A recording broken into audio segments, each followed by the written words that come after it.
మీ cardiologist దగ్గర visit చేసినప్పుడు మీ doctor ఎప్పుడైనా మీ ఈఎఫ్ ఎంత అని అడిగారా? ఇవాళ ఈఎఫ్ గురించి తెలుసుకుందాం. EF stands for ejection fraction of the heart. Consider our heart to be a water pump.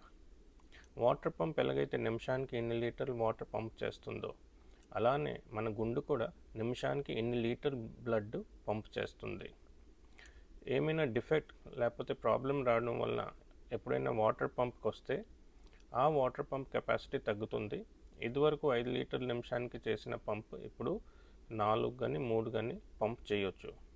Similarly మనకి గుండెకి ప్రాబ్లం వచ్చినప్పుడు, ఎల్వి డిస్ఫంక్షన్ వచ్చినప్పుడు, ఇది హార్ట్ అటాక్ వలన అయి ఉండొచ్చు, లేకపోతే cardiomyopathies or any other cardiac illness. LV dysfunction వచ్చినప్పుడు మన గుండె పంపింగ్ కెపాసిటీ తగ్గుతుంది.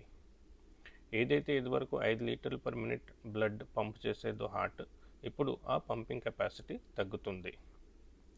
Now normal LVEF of the heart is 50 to 70%. ఈ వాల్యూ మనం నార్మల్ హార్ట్స్లో చూస్తాం.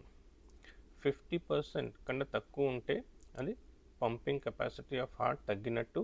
ఇక ఈ కండిషన్ని ఎల్వి డిస్ఫంక్షన్ అంటాం.